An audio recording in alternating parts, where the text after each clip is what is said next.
नमस्कार, मेरा नाम है आकांक्षा राय। टॉकिंग पॉलिटी में आपका स्वागत है। फ्रेंड्स, हम लोग मक्यावली की वीडियो सीरीज कवर कर रहे हैं। पार्ट 1 चैनल पे ऑलरेडी अपलोडेड है। अगर आपने नहीं देखा तो जाकर ज़रूर देखिए। पार्ट 1 में हमने डिस्कस किया है कि मक्यावली जो है वो यूरोप के इटली में पैदा हुए थे। इटली उस वक्त 5 टुकड़ों में बटी हुई थी, जिसका एक टुकड़ा था फ्लोरेंस, जहाँ पैदा हुए थे मक्यावली। पार्ट 1 में हमने ये सब डिस्कस किया है कि यूरोप में क्या चल रहा था, इटली में क्या चल रहा था, और इटली के टुकड़े जहाँ मक्यावली पैदा हुए थे, जिसका नाम है फ्लोरेंस, वहाँ क्या चल रहा था। क्योंकि इन सब चीज़ों का बहुत पावरफुल इम्पैक्ट पड़ा था मक्यावली के फिलॉसफी के ऊपर। तो ये समझना बहुत ज़रूरी है मक्यावली के थॉट प्रोसेस, मक्यावली के फिलॉसफी को समझने के लिए। तो अगर आपने पार्ट 1 नहीं देखा तो जाकर ज़रूर देखिए, क्योंकि वो सब बातें आपके माइंड के बैकग्राउंड में होनी चाहिए ये पार्ट 2 को समझने के लिए। तो इस पार्ट में हम मक्यावली की फिलॉसफी को अच्छे से समझेंगे। तो देखो, मैकियावेली ने गवर्नमेंट का क्लासिफिकेशन किया, यानी कि मैकियावेली के अकॉर्डिंग जो गवर्नमेंट का क्लासिफिकेशन है वो 2 टाइप्स में क्लासिफाई किया मैकियावेली ने। एक तो है रिपब्लिक और दूसरा है मोनार्की। तो जो रिपब्लिक है वो आइडियल फॉर्म ऑफ गवर्नमेंट है और जो मोनार्की है वो प्रैक्टिकल फॉर्म ऑफ गवर्नमेंट है। देखो, किसी भी चीज़ का एक आइडियल फॉर्म होता है और एक प्रैक्टिकल फॉर्म होता है। जैसे कि हमारी जो सरकार है उसमें हम कहते हैं ना, ये कमियां हैं, ये ऐसे होना चाहिए, ये ऐसे होना चाहिए, ये इसका परफेक्ट फॉर्म है। तो वो जो परफेक्ट फॉर्म है ना, वो हमारे थॉट में होता है, हमारे विचारों में होता है। हमारे विचार में हमें पता है एक आइडियल गवर्नमेंट को ऐसा ऐसा होना चाहिए, लेकिन रियलिटी में कुछ बहुत सारी कमियां होने की वजह से हमारा प्रैक्टिकल फॉर्म ऑफ गवर्नमेंट जो है वो आइडियल फॉर्म ऑफ गवर्नमेंट से बहुत अलग है। तो इसी तरह से मैकियावेली के हिसाब से भी आइडियली तो गवर्नमेंट को रिपब्लिक होना चाहिए।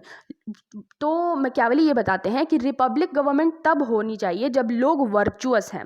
यानी कि सीधे सीधे आप ये समझ लो कि मैकियावेली कहते हैं कि अगर लोग वर्चुअस हैं, वर्चुअस का मतलब लोग अच्छे हैं, हाई मॉरल स्टैंडर्ड वाले लोग हैं, करप्ट नहीं है लोग, तो फिर उस जगह पे जहाँ पे लोग करप्ट नहीं हैं, अच्छे हैं, वो मॉरलिटी को फॉलो करते हैं, उनके मॉरल्स बहुत हाई हैं, उस जगह पे जो फॉर्म ऑफ गवर्नमेंट है वो रिपब्लिक होना चाहिए। क्योंकि सारे लोग जो है ना वो वर्चुअस हैं। जब सब वर्चुअस हैं तो सबके हाथ में पावर देना सही है, तो वहाँ पे रिपब्लिकन फॉर्म ऑफ गवर्नमेंट होना चाहिए। यही आइडियल फॉर्म ऑफ गवर्नमेंट है। ये रिपब्लिक होता क्या है? रिपब्लिक का मतलब होता है कि जहाँ पे हर एक इंडिविजुअल को सिटीजनशिप मिले, हर इंडिविजुअल को एज अ सिटीजन ट्रीट किया जाए और सबके पास इक्वल राइट्स हों, मतलब सबके पास इक्वल स्टेटस हो। और जो गवर्नमेंट का जो पावर है ना, गवर्नमेंट का जो पावर, जो अथॉरिटी है, वो लोगों से डिराइव करे गवर्नमेंट। यानी कि government derives it's authority from people in Republican form of government. यानी कि जो सरकार है, सरकार को पावर कौन देता है? जनता दे रही है, रिपब्लिकन फॉर्म ऑफ गवर्नमेंट में।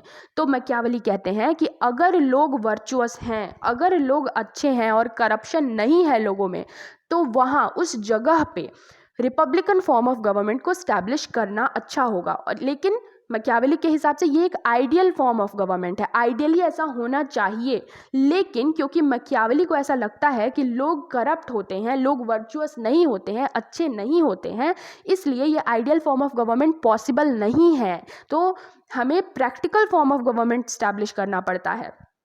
मैकियावेली को ऐसा क्यों लगता है कि लोग करप्ट होते हैं? क्योंकि वो ऐसे दौर में पैदा हुए थे, उस वक्त ऐसे सर्कमस्टांसेस चल रहे थे कि मैकियावेली की थिंकिंग ऐसी थी कि लोग करप्ट होते हैं। तो ये कौन सा दौर है, क्या चल रहा था, इसे समझने के लिए पार्ट 1 वीडियो देख कर आना होगा आपको। तो मैकियावेली के हिसाब से ideal form of government Republic है। वो कब स्टैब्लिश होगी? जब लोग वर्चुअस हैं, लोग अच्छे हैं, लोग करप्ट नहीं हैं। लेकिन अगर लोग करप्ट हैं, अगर लोग विशियस हैं, लोगों के अंदर क्रूएलिटी है, करप्शन है, वॉयलेंट करना चाहते हैं, तो ऐसी जगह पे, ऐसी एटमॉस्फेयर में, ऐसे स्टेट में कौन सा फॉर्म ऑफ गवर्नमेंट स्टैब्लिश होना चाहिए? मोनार्की। क्योंकि यही प्रैक्टिकल फॉर्म ऑफ गवर्नमेंट है। तो मैकियावेली के हिसाब से तो मोनार्की में क्या होता है? एक ही रूलर होता है और वो सारी प्रजा को कंट्रोल करता है। क्योंकि सारे ही करप्ट है ना, तो किसी एक के हाथ में पावर होगा तो वो सबको कंट्रोल कर लेगा। जबकि रिपब्लिक में क्या होता है? सारे अच्छे हैं, जब सारे ही अच्छे हैं तो सबके हाथ में पावर दे दो, सारे मिलके रूल करेंगे और किसी एक को पावर देंगे और वो रूलर तो होगा, लेकिन वो अथॉरिटी अपनी कहाँ से ड्रॉ करेगा? लोगों के अंदर, लोगों से लेगा अपनी अथॉरिटी, अपना पावर। तो ये रिपब्लिकन हो जाएगा। लेकिन जब लोग अच्छे नहीं हैं, लोग करप्ट करप्ट हैं, उनके मॉरल्स बिल्कुल डाउन है, तो ऐसी जगह पे हमें practical form of government establish करना पड़ेगा जो कि है मोनार्की। ठीक है, तो जो हम मैकियावेली को सुनते ही हमारे दिमाग में जो नेगेटिव थॉट्स आ जाते हैं कि मैकियावेली हमेशा ये कहते हैं कि आप वायलेंस का यूज़ करो, अथॉरिटेरियन गवर्नमेंट होना चाहिए, नहीं, मैकियावेली ये मानते हैं कि बेस्ट और आइडियल फॉर्म ऑफ गवर्नमेंट तो रिपब्लिक ही है, रिपब्लिकन गवर्नमेंट ही होना चाहिए, लेकिन वो तब होगा जब लोग अच्छे हैं, लोगों के मॉरल्स हाई हैं, लोग जो हैं वो वर्चुअस हैं। लेकिन अगर लोग वर्चुअस नहीं हैं, जो कि मैकियावेली के हिसाब से हमेशा ऐसा होता है कि लोग वर्चुअस नहीं होते हैं, लोग करप्ट ही होते हैं, तो ऐसी सिचुएशन में प्रैक्टिकल फॉर्म ऑफ गवर्नमेंट को स्टैब्लिश करना चाहिए जो कि है मोनार्की, जहाँ पे एक सिंगल रूलर होगा और वो लोगों को रूल करेगा। ठीक है, तो ये था क्लासिफिकेशन ऑफ गवर्नमेंट जो मैकियावेली ने किया कि अगर लोग करप्ट नहीं है तो रिपब्लिक स्टैब्लिश करो, और लोग करप्ट हैं तो मोनार्की स्टैब्लिश करो। और मैकियावेली का ये मानना था कि लोग करप्ट ही होते हैं, इसलिए मोनार्की ही स्टैब्लिश करनी चाहिए। अब देखो एक और चीज़ रह गई कि ये जो रिपब्लिकन फॉर्म ऑफ गवर्नमेंट में है ना, इसके बारे में मैकियावेली अपनी बुक द डिस्कोर्सेज में बात करते हैं। मैकियावेली ने 2 किताबें लिखी, द प्रिंस और द डिस्कोर्सेज। तो आइडियल फॉर्म ऑफ गवर्नमेंट यानी रिपब्लिक के बारे में वो अपनी बुक द डिस्कोर्सेज में बताते हैं, और प्रैक्टिकल फॉर्म ऑफ गवर्नमेंट यानी कि मोनार्की के बारे में वो अपनी बुक द प्रिंस में बताते हैं। क्योंकि मैकियावेली के हिसाब से जो लोग हैं वो तो हमेशा करप्ट ही होते हैं, इसलिए ideal form of government possible ही नहीं, को करना ही नहीं चाहिए। इसलिए उनकी बुक जो प्रिंस है ना वो सबसे ज़्यादा लाइमलाइट में आई, मतलब उनका फोकस यही था कि मोनार्की स्टैब्लिश किया जाए, क्योंकि लोग करप्ट हैं, विसियस हैं, और मोनार्की में क्या क्या होना चाहिए, प्रिंस को कैसे काम करना चाहिए, ये सारी बातें वो अपनी बुक द प्रिंस में बताते हैं। इसलिए प्रिंस लाइमलाइट में आ जाती है और उनकी पूरी फिलॉसफी में हमको प्रिंस का इम्पैक्ट ज़्यादा दिखता है। तो अब देखो, इनकी जो बुक प्रिंस है ना, ये मोस्ट फेमस बुक है मैकियावेली की। अपनी बुक प्रिंस में मैकियावेली जो है वो स्टेट क्राफ्ट के बारे में बताते हैं। The prince is known as the best book ever written in the field of statecraft. अब ये स्टेट क्राफ्ट क्या है? तो स्टेट क्राफ्ट का मतलब होता है कि स्टेट को कैसे रन करना है, पावर को मैनेज कैसे करना है, और कैसे पावर को अक्वायर करना है, कैसे पावर को मेंटेन करना है। तो कहने का मतलब ये है कि मैकियावेली अपनी बुक द प्रिंस में बताते हैं कि कैसे एक प्रिंस को स्टेट को कैसे रन करना चाहिए, उसे अपने पावर को कैसे मैनेज करना चाहिए, यानी कि कैसे पावर को अक्वायर करना है, कैसे पावर को मेंटेन करना है, ये सब मैकियावेली अपनी बुक द प्रिंस में बताते हैं। देखो, प्रिंस में ना सेट ऑफ इंस्ट्रक्शंस हैं, यानी कि बहुत सारे इंस्ट्रक्शंस दिए गए हैं, और ये इंस्ट्रक्शंस मैकियावेली किसको दे रहे हैं? एक एंटरप्राइजिंग पर्सन को, एक एंटरप्राइजिंग प्रिंस को, जो पावर में आना चाहता है, जो पावर को कंसोलिडेट करना चाहता है। वो ये सारी बातें एक एंटरप्राइजिंग प्रिंस को ही क्यों बता रहे हैं? क्योंकि मैकियावेली जो हैं वो फ्यूडलिज्म के अगेंस्ट थे। फ्यूडलिज्म क्या होता है? फ्यूडलिज्म एक ऐसा सिस्टम है जहाँ पे फ्यूडल लॉर्ड्स के पास पावर होता है, जो कि बर्थ पे बेस्ड होता है। ये सिस्टम, ये एक हायरार्किकल सिस्टम है, यहाँ पे देखो हायरार्की फॉलो की जाती है। तो मैकियावेली जो है ना वो फ्यूडलिज्म, एरिस्टोक्रेसी, जहाँ पे भी कुछ एलीट क्लास के लोग मिलकर रूल करते हैं, उसके बिल्कुल अगेंस्ट थे। मैकियावेली के हिसाब से या तो रिपब्लिक होना चाहिए फॉर्म ऑफ गवर्नमेंट, या तो रिपब्लिकन फॉर्म ऑफ गवर्नमेंट होना चाहिए, नहीं तो मोनार्की होनी चाहिए। ऐसा फॉर्म ऑफ गवर्नमेंट नहीं होना चाहिए जहाँ पे कुछ एलीट क्लास के लोग, कुछ स्मॉल ग्रुप मिल करके रूल करता है। क्यों? क्योंकि मैकियावेली को ऐसा लगता है कि देखो, अगर रिपब्लिकन फॉर्म ऑफ गवर्नमेंट है तो वो तो बेस्ट है, सबके पास पावर है, इक्वल पावर है, लेकिन क्योंकि लोग करप्ट होते हैं तो ये करना सही नहीं होगा। इसलिए मैकियावेली कहते हैं कि आप जो है मोनार्की को स्टैब्लिश करो, जहाँ पे एक राजा रूल कर रहा है, एक प्रिंस रूल कर रहा है। कभी भी जो पावर है ना वो कुछ लोगों के हाथ में मत दो, मतलब एलीट क्लास के लोगों के हाथ में मत दो, यानी कि एरिस्टोक्रेसी, फ्यूडलिज्म, ओलिगार्की, ये सब स्टैब्लिश करना वो नहीं चाहते थे। क्यों? क्योंकि उन्हें लगता था कि अगर पावर किसी एक इंसान के हाथ में है तो वो हमेशा अपने स्टेट के लिए काम करेगा, लेकिन जहाँ पावर किसी एलीट क्लास के हाथ में चला गया, एक स्मॉल ग्रुप ऑफ पीपल के हाथ में पावर चला गया, तो वो ना तो स्टेट के बारे में सोचते हैं और ना ही वो लोगों के बारे में सोचते हैं। ये एलीट क्लास सिर्फ अपने बारे में, अपने फायदे के बारे में सोचता है। तो इसलिए मैकियावेली कभी भी एरिस्टोक्रेसी या फ्यूडलिज्म को सपोर्ट नहीं करते थे। इसीलिए वो जो प्रिंस में इंस्ट्रक्शंस दे रहे हैं ना, वो एक न्यू प्रिंस को दे रहा है, एक ऐसा प्रिंस जो बाय बर्थ प्रिंस नहीं बना है, वो जो है वो न्यूली पावर में आया है। तो मैकियावेली उसको बताना चाहते हैं कि तुम्हें पावर को कैसे एक्वायर करना है, अपने स्टेट को कैसे रन करना है, ठीक है। वो न्यूली प्रिंस को एडवाइस दे रहे हैं अपनी बुक द प्रिंस में, ठीक है। मैकियावेली फ्यूडलिज्म के बिल्कुल खिलाफ थे और मैकियावेली जो है वो चर्च के भी खिलाफ थे। मतलब देखो, फ्यूडलिज्म के खिलाफ थे यानी उन्हें ये नहीं पसंद था कि बाय बर्थ कोई बन गया है, पावर में आ गया है या कोई ग्रुप मिल करके रूल कर रहा है, ये उनको बिल्कुल पसंद नहीं था। इसलिए वो जो प्रिंस में एडवाइजर्स दे रहे हैं वो एक न्यूली प्रिंस को दे रहे हैं, ठीक है। और मैकियावेली जो है वो चर्च के भी अगेंस्ट थे। चर्च के अगेंस्ट क्यों थे? करप्शन की वजह से। चर्च जो है ना बहुत ज़्यादा करप्ट हो गया था उस टाइम पे। और चर्च जो है, मैंने बताया था आपको पार्ट 1 में कि इटली जो है 5 टुकड़ों में बटी हुई थी। तो इटली का यूनिफिकेशन नहीं हो पा रहा था चर्च की वजह से, क्योंकि चर्च एक किंग के साथ मिल करके दूसरे किंग के अगेंस्ट जो है वो प्लानिंग प्लॉटिंग करते थे। इस वजह से जो है यूनिफिकेशन नहीं हो पा रहा था इटली का और चर्च बहुत करप्ट हो चुका था। इस वजह से मैकियावेली जो है वो चर्च के भी खिलाफ थे। तो हमने अभी तक क्या देखा? हमने देखा कि मैकियावेली बताते हैं कि अगर लोग वर्चुअस हैं, लोग अच्छे हैं, तो आप रिपब्लिक स्टैब्लिश करो, ये आइडियल फॉर्म ऑफ गवर्नमेंट है। लेकिन क्योंकि लोग अच्छे नहीं होते हैं, लोग हमेशा करप्ट होते हैं मैकियावेली के हिसाब से, तो लोग विशियस होते हैं, इसलिए हमें मोनार्की स्टैब्लिश करनी चाहिए। और मोनार्की एक प्रैक्टिकल फॉर्म ऑफ गवर्नमेंट है। और इस मोनार्की में वो न्यूली प्रिंसेस को बता रहे हैं कि जो लोग जो न्यू प्रिंसेस रूल करना चाहते हैं, रूल पावर में आए हुए हैं, वो कैसे रूल करें, कैसे स्टेट को रन करें, ये बताते हैं अपनी बुक प्रिंस में मैकियावेली। और अपनी बुक प्रिंस में वो बताते हैं कि एक सेट ऑफ इंस्ट्रक्शंस है प्रिंस के अंदर, वो बताते हैं कि कैसे रूल करना है, कैसे अपने पावर को एक्सपैंड करना है। और मैकियावेली फ्यूडलिज्म के बिल्कुल अगेंस्ट थे। जहाँ भी कुछ एलीट क्लास के लोग आकर के रूल कर रहे हैं उसके अगेंस्ट थे मैकियावेली। वो क्योंकि फ्यूडलिज्म एक बर्थ पे बेस्ड सिस्टम है जहाँ कुछ लोग रूल करते हैं, तो वो इसके बिल्कुल अगेंस्ट थे। और वो चर्च के भी अगेंस्ट थे, क्योंकि चर्च करप्ट हो चुका था और यूनिफिकेशन भी नहीं हो पा रहा था इटली का चर्च की वजह से। इस वजह से मैकियावेली जो है फ्यूडलिज्म और चर्च दोनों के बिल्कुल खिलाफ थे। अब हम देखेंगे कि मैकियावेली की मेथडोलॉजी क्या थी, मेथड क्या था। मैकियावेली के थॉट्स में हमें क्या मेथड उनका देखने को मिलता है।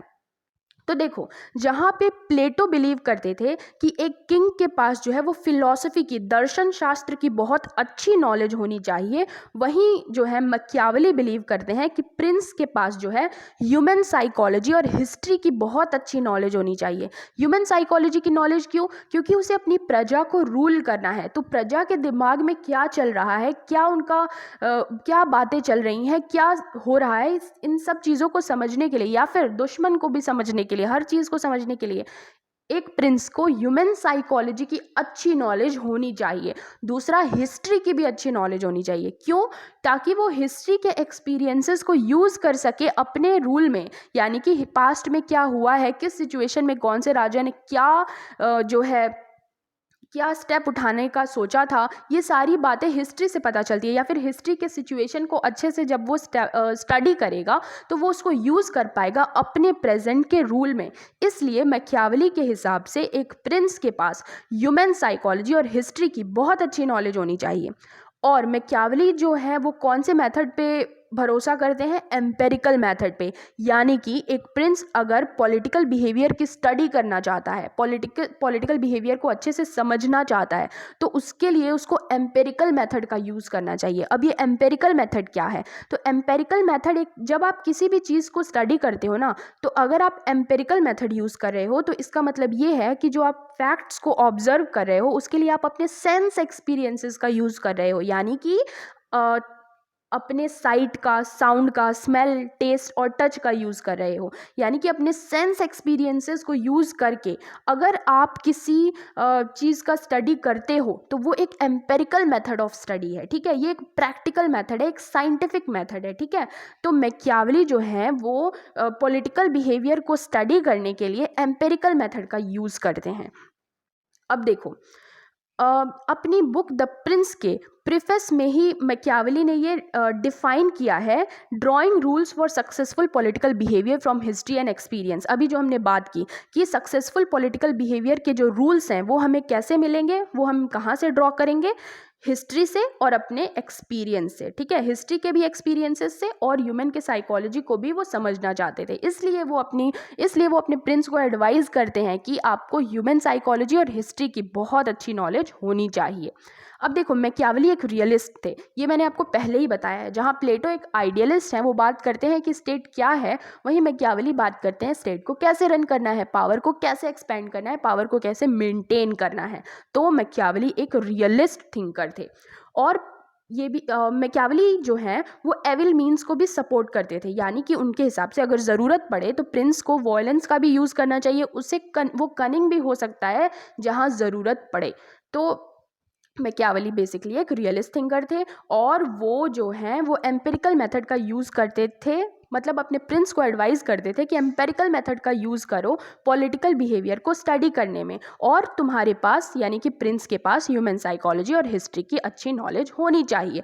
तो ये है मैकियावेली की मैथडोलॉजी।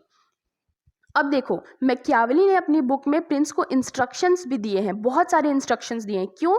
देखो, प्रिंस जो मैकियावेली की प्रिंस है उसमें बेसिकली वो जो प्रिंस को एडवाइस दे रहे हैं कि तुम कैसे स्टेट को रन करोगे, तुम कैसे पावर को मेंटेन करोगे, पावर को कैसे एक्वायर करोगे, तो इसके लिए वो प्रिंस को बहुत सारे इंस्ट्रक्शंस देते हैं। तो जैसे कि पहला वो इंस्ट्रक्शन देते हैं कि पॉलिटिक्स, जो पहले तुम समझो कि ये जो प्रोफेशन है ना पॉलिटिक्स का, उसका नेचर कैसा है, क्योंकि रूल करने के लिए, तुम अगर रूल करना चाहते हो तो बहुत इंपॉर्टेंट है तुम्हारे लिए समझना कि ये पॉलिटिक्स का नेचर कैसा है। तो पहले वो इंस्ट्रक्शन देते हैं प्रिंस को on the nature of profession, ठीक है। दूसरा वो इंस्ट्रक्शन देते हैं ह्यूमन नेचर में, वो प्रिंस को बताते हैं कि ह्यूमन का नेचर कैसा है, ये समझना बहुत ज़रूरी है प्रिंस को रूल करने के लिए। तो तीसरा इंस्ट्रक्शन भी वो प्रिंस को देते हैं, और ये किस चीज़ पे देते हैं कि क्वालिटीज़ क्या होनी चाहिए तुम्हारे अंदर। सुनो प्रिंस, तुम्हारे अंदर ये क्वालिटीज़ होनी चाहिए, ये इंस्ट्रक्शन देते हैं प्रिंस को मैकियावेली अपनी बुक द प्रिंस में। चौथा वो ये भी बताते हैं कि पावर को कैसे मेंटेन करना है तुम्हें। फिर वो बताते हैं कि एथिक्स का क्या रोल है पॉलिटिक्स के अंदर। वो रिलीजन पे भी इंस्ट्रक्शन देते हैं, वो फॉर्चून पे भी इंस्ट्रक्शन देते हैं, और वो और भी कुछ इंपॉर्टेंट इंस्ट्रक्शंस देते हैं प्रिंस को, अपने जो प्रिंस है जो रूल करना चाहता है उसको मैकियावेली इंस्ट्रक्शंस इस तरह से देते हैं। तो इन सारे इंस्ट्रक्शंस को हम एक एक करके समझेंगे नेक्स्ट वीडियोस में, जो कि जल्दी ही चैनल पे अपलोड हो जाएगी। तो अगर पहले आपने अगर पार्ट 1 नहीं देखा है तो लिंक डिस्क्रिप्शन बॉक्स में दे दिया गया है, जाकर ज़रूर देखिए। प्लेटो की भी मैंने पूरी वीडियो सीरीज़ कवर की है, चैनल के प्लेलिस्ट में आपको मिल जाएगा। एरिस्टोटल की भी वीडियो सीरीज़ कवर कर दी गई है। तो नेक्स्ट वीडियो जहां हम मैकियावेली ने जो प्रिंस को इंस्ट्रक्शंस दिए हैं उसको हम डिस्कस करेंगे एक एक करके, वो जल्दी ही वीडियोस चैनल पे अपलोड हो जाएंगी।